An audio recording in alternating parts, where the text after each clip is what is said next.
চিরদিনই তুমি যে আমার ধারাবাহিকে আমরা দেখেছিলাম আর্য অপর্ণার সাথে একটা ক্যাফেতে দেখা করবে, ওকে যেতে বলেছে। লাঞ্চের সময় ওরা লাঞ্চ খাবে, দেখাও হচ্ছে না ঠিকঠাক করে। আর্য আগে গিয়ে বসে আছে, অপর্ণা গেছে। ভাবছে এরকম তো আগে ঘটেনি, স্যার আগে এসে বসে আছে। তাই বলল, স্যার আপনি কেমন আছেন? বলছে দেখো, কিছু কথা বলার আগে তোমাকে আমি বলতে চাই, এমন কিছু প্রশ্ন করো না যার উত্তর আমার কাছে নেই। অপর্ণা ভাবছিল আজ হয়তো মনের কথা বলবে, একটু ভয় ভয় ছিল। তারপর যখন স্যার বলছে তুমি যেন মন খারাপ নিয়ে বা আমাকে ভুল বুঝে এখান থেকে যেও না, ও হঠাৎ বিষম খেয়েছে। বলছে কি হলো, তুমি বিষম খেয়েছো কেন? জল দিল তাড়াতাড়ি। মনে মনে ও ভাবছে আমি কত কী না ভেবেছিলাম, স্যার আসলে অন্য কথা বলতে চাইছে। বলছে ওই যে রাজনন্দিনী কথা তুমি আমাকে জিজ্ঞেস করো না, এটা আমি বলতে পারবো না। তখন ও বলছে যে ঠিক আছে স্যার, আমি এমন কোনো প্রশ্ন করব না যাতে আপনি অপ্রস্তুত হন, কিন্তু দেখুন আপনি যেরকম আমাকে বলছেন আমারও তো কিছু প্রশ্ন থাকতে পারে। অপর্ণা কিছু বলতে চেয়েছিল, আর্য বলল বলো তুমি কি বলতে চাও। তখন বলল স্যার আমি আপনার প্রতি কৃতজ্ঞ। আপনি যদি সময় মতো বাড়িতে না আসতেন, বাবাকে সঠিক সময় ভর্তি না করতাম, তাহলে বাবাকে হয়তো বাঁচানো যেত না। আপনি আমাদের পরিবারটাকে নিজের মনে করেছেন, পাশে থাকছেন, আমাকে আপনি দাঁড় করিয়েছেন। আমি সেই ঋণ কখনোই ভুলব না। ঋণের বোঝা যেন বেড়েই যাচ্ছে। বলছে ঋণ? তুমি এরকম বলছো কেন? বলছে ঋণই তো স্যার। তারপর বলল যে আমি আপনার কাছে আপনার মনের কথাটা জানতে চেয়েছিলাম। আমি বুঝতে পেরেছি এখনও সে সময় আসেনি, তাই আমি আর সেটা জানতে চাইব না। আমি অপেক্ষা করব আপনার জন্য। দেখেছি খাবার চলে এসছে, বলতে চায় আর্য ওর মনের কথা, কিন্তু বলতে গিয়েও বলতে পারে না, আটকে যায়। ওর সাথে কথা বলতে ভালো লাগে, সমস্ত কিছুই ঠিকঠাক আছে। বলল যে তুমি খেয়ে নাও, আর কোনো কথা বাড়লো না।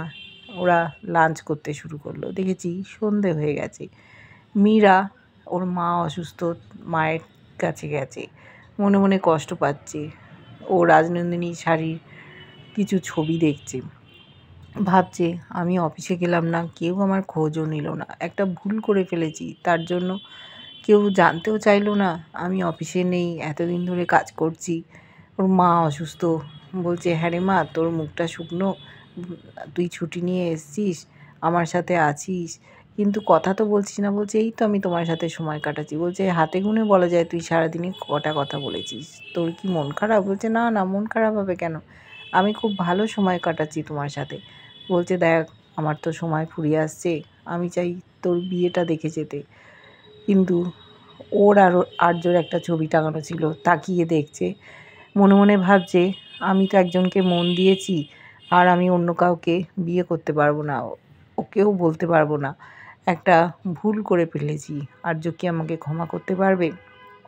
তারপর দেখেছি অপর্ণার ওপর রাজনন্দিনী শাড়ির দায়িত্ব পড়েছে, ওদের একটা ছবি তুলতে হবে। ও ওর কলোনিতে গেছে, সেখানে ওর মাকে সাজিয়েছে, আরেকজন মহিলাকে সুন্দর করে রাজনন্দিনী শাড়ি পরিয়ে ওদের বিভিন্ন কায়দায় ছবি তোলা হচ্ছে। ওখানে সন্তুর মাসিও এসছিল, সে আসাতে বলছে তুমি এখানে, অর্থাৎ রুম্পার মা।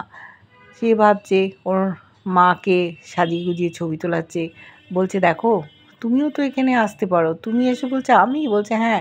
বলছে তোমরা তো নারী শক্তি। বলছে আমাকে বলছিস? বললো হ্যাঁ, আমি কি ভুলে গেছি যখন মেসো চলে গেছিলো, তুমি আয়ার কাজ করে রুম্পাকে মানুষ করেছো, বড় করেছো, তাহলে এই যে তোমরা সকলে আছো, তোমরা প্রত্যেকেই নারী শক্তি, তোমরা না থাকলে কোনো কিছুই এগিয়ে যেত না। এই যে মা সংসারটা সামাল দেয়, সেই জন্য আমি আর বাবা বাইরে কাজকর্ম করে শান্তিতে থাকতে পারি। তোমরা যদি না থাকতে তাহলে কি এতটা ভরসা পাওয়া যেত? বলল যে রুম্পার মাকে সাজিয়ে আনতে, শাড়ি পরিয়ে। ওর মাও শাড়ি পরে সুন্দর করে সেজে গুজে এলো। বলছে তোমার কি ভালো লাগছে মাসি? তারপর একসাথে 3 মহিলার ছবি উঠলো। আবার মনে মনে ভাবছে যে দাদা যদি জানতে পারে আমায় শেষ করে দেবে। কিন্তু অপর্ণা এইসব কাজ করছে, ওদের কলোনির মান সম্মান ফিরে এসছে, ওদের জীবনটা অন্যরকম খাতে বইছে, ওদের নামডাক হবে অপর্ণার জন্যই। অপর্ণাকে অনেক অসম্মান করেছিল এরা, কিন্তু বুঝতে পারছে মেয়েটা খুবই ভালো। অফিসে গেছে, ওকে ঘিরে অফিসের লোকেরা নানান কাজ ও একা হাতেই সামাল দিচ্ছে। তারপর দেখেছি ডিলারের সাথে গেছে, বিভিন্ন দোকানে দোকানে উপহার দিয়েছে। সবাই অপর্ণার কাজে প্রশংসায় পঞ্চমুখ। আর্য সমস্তটাই লক্ষ্য করছে ঘরে বসে। ওদের একটা প্রজেক্ট ছিল, সেই প্রজেক্টটা কিভাবে গ্রাফ উঠে যাচ্ছে, অপর্ণা এত ভালো কাজ করেছে, ওদের ব্যবসায় উন্নতি হচ্ছে, সেটা দেখছে। সমস্ত ক্রেডিটটাই অপর্ণার ওপর। সবাই ওকে অনেক ভালোবাসা দিচ্ছে। অর্কও খুব খুশি। তারপরে অপর্ণা বাড়ি ফিরে এসছে, খালি ফোন আসছে। ওর মা ঘুরছে ফিরছে, খাইয়ে দিতে চাইছে, বলছে মা এইভাবে খাইও না। বলছে সারাদিন তো তুই ফোনই করে যাচ্ছিস, তোকে তো খেতেও হবে। বলছে আমি একটু ব্যস্ত আছি, কিছু কিছু কাজ করতে হবে, পাঠাতে হবে। ওর ব্যস্ততা চরমে উঠে গেছে। এদিকে দেখা করেছিল সন্তুর সাথে। সন্তুকে বলেছে স্যার রাজনন্দিনী নিয়ে কথা বলতে চায় না, বলছে স্যারের কি তাহলে কোনো পাস্ট রেকর্ড আছে? বলছে অপর্ণা মনে হচ্ছে। বলল আমি যখন জানতে পেরেছি এই রাজনন্দিনীর কথা, তখন আমার জানার খুব ইচ্ছে কে এই রাজনন্দিনী। যতক্ষণ না জানছি ততক্ষণ আমার মনে শান্তি হবে না। সন্তু বলল দেখ আমি রাজনন্দিনী শাড়ি নিয়ে অনেক ঘাটাঘাটি করেছি, কিন্তু অনেক লিঙ্কও পেয়েছি। সেই লিঙ্কগুলো খুলতে গিয়ে দেখছি কিছুই খুলছে না। তার মানে আগে এগুলো খোলা ছিল, কেউ লিঙ্কগুলো বন্ধ করে দিয়েছে যাতে খবরটা না জানতে পারে। বলছে তার মানে কোনো রহস্য আছে। সন্তু বলল দেখ তোর মূল উদ্দেশ্য আর্য স্যারের সাথে ভালোবাসার সম্পর্কটা বজায় রাখা, তুই সেই দিকে ফোকাস কর। রাজনন্দিনীকে তোকে জানার দরকার নেই, কিন্তু অপর্ণারও যে ও রাজনন্দিনী সম্বন্ধে জানবেই। এদিকে দেখেছি আর্য খুশি হয়ে ওর ল্যাপটপের দিকে তাকিয়ে আছে। অর্ক এসছে ঘরে, দাদাকে জড়িয়ে ধরেছে। তখন বলছে যে আমি অপর্ণার কাজে খুব উচ্ছ্বসিত, প্রাউড ফিল করছি ওকে কাজ দিয়ে। ও খুব সুন্দরভাবে কাজটা করেছে। গ্রাফটা যে উঠে যাচ্ছে দেখিয়েছে অর্ককে। খুবই ভালো মেয়ে, খুব কাজের মেয়ে অপর্ণা। তারপর ভাবছে যে একটু দেখা করবে অপর্ণার সাথে। ফোন করেছে অপর্ণাকে, দেখা করতে চায়। বলছে আমি তোমার জন্য গর্বিত, তোমাকে যে দায়িত্ব দিয়েছিলাম তুমি সঠিকভাবে কাজটা করেছো, আর এইভাবেই তুমি কাজ করে যাও। কোম্পানিরও অনেক লাভ হয়েছে। বলল স্যার আপনি পাশে ছিলেন, আপনি গাইড করেছেন, যার জন্য আমি কাজটা সুষ্ঠুভাবে করতে পেরেছি। বলছে তোমার সাথে আমি একটু দেখা করতে চাই। বলছে আমার সাথে আর কিছু কি বলার আছে স্যার? বলছে হ্যাঁ তোমার সাথে কি আমি দেখা করতে পারি না? তুমি এইভাবে বলছো, তোমাকে আমি কিছু দিতে চাই, সারপ্রাইজ। বলছে যা আমি সারপ্রাইজ বলে দিলাম, তোমাকে যাই দিয়েছি সবই তো যেন শুভ হয়নি। অপর্ণা ভাবছে এইভাবে স্যার কেন বলছে। বলছে ঠিক আছে স্যার দেখা করব। তারপরে দেখেছি আর্য গেছে ওর মায়ের কাছে। মা আলমারি দিকে তাকিয়েছিল। বলছে মা, বলছে হ্যাঁ বলো আর্য। বলছে তুমি একটা জিনিস দেবে। বলছে তোমাকে অদেও তো কিছু নেই, বলো কি চাই তোমার। শাড়িটা দেখিয়ে বলছে ওইটা। বলছে রাজনন্দিনীর শাড়ি? বলছে হ্যাঁ। তুমি কি তার উত্তরাধিকারী পেয়েছো? বলছে হ্যাঁ।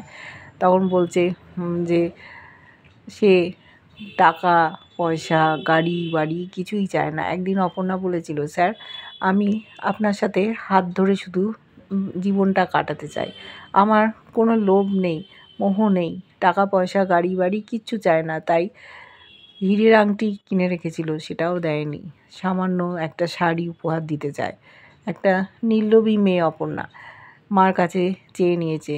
তখন খুশি হয়েছে ওর মা।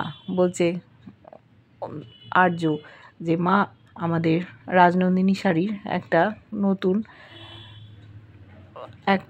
একটা কোম্পানি খুলতে চলেছে, তা সেই কোম্পানিটার উদ্বোধনের দিন আমি তোমাকে ওর সাথে পরিচয় করিয়ে দেবো, প্রমিস করলাম। ওদিকে দেখেছি মানসী আড়াল থেকে দেখছে। ও ভাবছে এই রাজনন্দিনী শাড়িটা পরবে কে। চিরকুমার আমার ভাসুর ঠাকুর সে কাকে পড়াতে চাইছে, আমাকে তো খবরটা নিতে হবে, এটা তো সহজে ঘুরতে দেওয়া যাবে না। মা খুব খুশি হয়েছে, রাজনন্দিনী শাড়ি নিয়ে চলে গেল আর্য।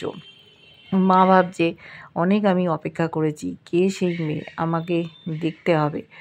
দেখা করতে যাওয়ার কথা, আর্য এখন অফিস করে না, আগে থেকে গিয়ে কফি শপে বসে আছে। অপর্ণা ওখানে গেছে, বলছে স্যার কেমন লাগছে, বলছে তোমাকে তো আমার সবসময় ভালো লাগে। এর তো বলাই বাহুল্য। বলছে স্যার আমার কথা বলিনি, আপনার কথা বলছি, আপনি অফিসে যান না, এখানে আগে আগে চলে আসছেন, সেই কথাটাই বলছি।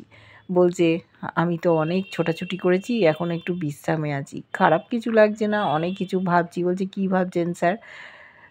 স্যার যে ইচ্ছে করে সরে গেছে অর্ককে অফিসে ঢুকিয়ে দিয়ে। অপর্ণা আগের দিনই বলেছিল, স্যার আপনি আমার থেকে দূরে থাকতে চাইছেন তো, কিন্তু আমাদের ডেস্টিনি এক করে দিচ্ছে, আপনি বেশি দিন থাকতে পারবেন না আমার থেকে দূরে দূরে, দেখবেন ঠিক আপনি চলে আসবেন। এবার বারবার ওরা দেখা করছে, আর্য বলতে পারছে না, যেন চোখে কিছু পড়েছে, হঠাৎ একটা হাওয়া দিচ্ছে। আর অপর্ণা হাঁ করে তাকিয়ে আছে আর্য স্যারের দিকে, দেখছে মাথার উপর একটা পালক, সেই পালকটা একবার সরাতে যাচ্ছে হাত দিয়ে, আবার সরাচ্ছে না, করতে করতে ও হাত দিয়ে পালকটা সরিয়ে দিয়েছে। আর্য অনেক কিছু বলতে গিয়েও বলতে পারে না, আগে চলে আসছে অপর্ণার সাথে দেখা করার জন্য, ওর সাথে কথা বলতে ভালো লাগে, ওকে পছন্দ করে, কিন্তু মনের কথাটা কিছুই বলতে পারে না। শাড়িটা নিয়ে এসছে উপহার দেবে বলে, অপর্ণা কী করবে, শাড়িটা কি ও উপহার হিসেবে নেবে? কিছুই নিতে চায় না আর্য স্যারের কাছ থেকে। এবার অপর্ণাও হাঁ করে তাকিয়ে আছে আর্য স্যারের দিকে, আর্য স্যারও তাকিয়ে রয়েছে অপর্ণার দিকে, কি বলতে চায় সেটাই ও শুনতে চায়। আজ কি মনের কথা বলবে? মনে হয় না সেরকম সময় এখনও এসে উপস্থিত হয়নি। কেমন লাগছে নতুন আপডেট অবশ্যই জানিও, ভালো লাগলে লাইক কমেন্ট সাবস্ক্রাইব করে যারা ফেসবুক পেজ থেকে দেখছো ফলো করে সাথে থাকার অনুরোধ রইল।